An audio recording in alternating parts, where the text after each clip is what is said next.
Je suis Audrey, une jeune fille de 24 ans vivant dans l'un des pays d'hospitalité de l'Afrique. Aujourd'hui, j'ai décidé de lire mon journal intime pour confier mes pensées les plus profondes. La vie n'a pas toujours été simple pour moi, mais je m'efforce de trouver la beauté dans chaque journée. Il y a 4 ans, j'ai perdu Julio, mon premier amour suite à une courte maladie. Il m'aimait tant, et sa perte m'a brisée. Depuis, je me suis plongée dans une vie de luxure car Julio m'en avait tant offert. 22 août 2021. Je suis en couple avec Ryan. C'est un homme merveilleux, attentionné et aimant. Mais depuis la mort de Julio, je ressens un vide immense que même Ryan ne peut combler. Aujourd'hui, j'ai rencontré Kevin, un homme riche et charismatique, dans une soirée mondaine. Il m'a invité à dîner, et j'ai accepté. Je me sens coupable, mais l'attrait de la vie luxueuse qu'il m'offre est irrésistible. 14 février 2022. Aujourd'hui est la Saint-Valentin. J'ai passé la journée avec Kevin. Nous avons fait un pique-nique sur la plage, ri et partagé des moments intimes.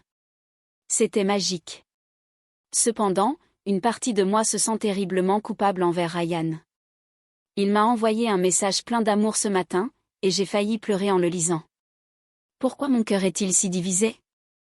26 mars 2022. Ryan m'a fait une surprise. Il est venu chez moi avec un gâteau pour mon anniversaire.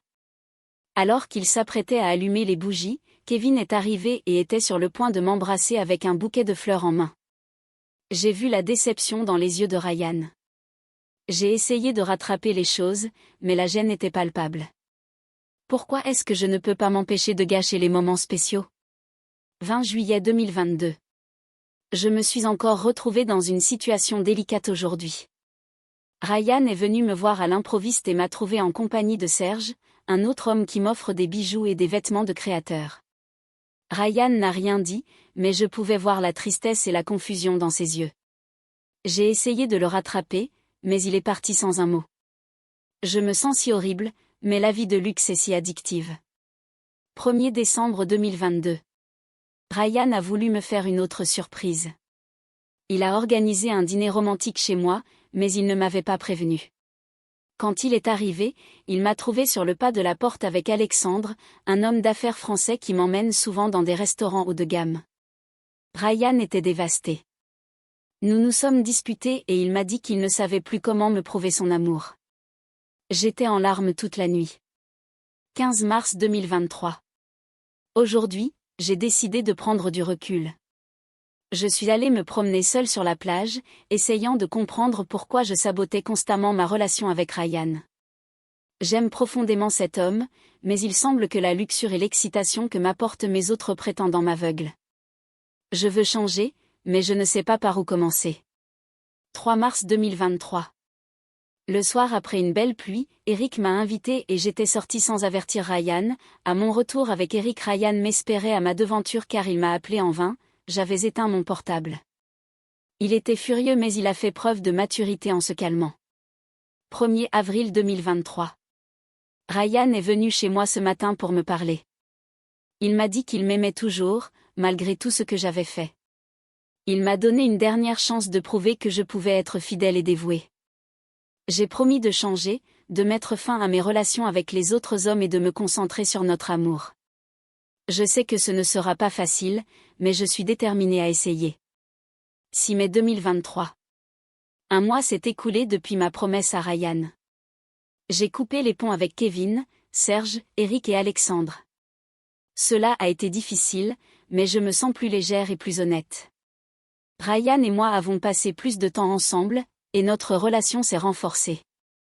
J'ai encore des moments de tentation, mais je me rappelle toujours de la douleur que j'ai causée à Ryan et de l'amour indélébile que j'ai pour lui. 2 janvier 2024.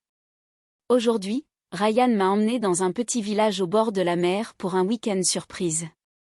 Nous avons passé des moments merveilleux ensemble, loin des distractions et des tentations de la ville. Je sens que nous sommes en train de reconstruire quelque chose de fort et de beau.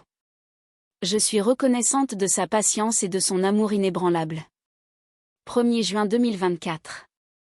Je referme ce chapitre de ma vie avec espoir et détermination. L'amour de Ryan pour moi est un trésor que je ne veux plus risquer de perdre. La vie de luxe et les tentations seront toujours là, mais mon amour pour Ryan est plus fort que tout cela. Je vais continuer à travailler sur moi-même et à être la femme qu'il mérite. Avec amour et espoir.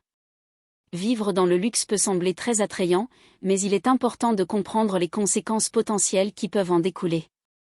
Vivre selon ses moyens, en respectant ses valeurs et en priorisant les relations et expériences significatives, peut mener à une vie plus satisfaisante et épanouissante.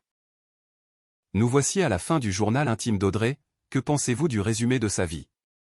Vos avis dans les commentaires.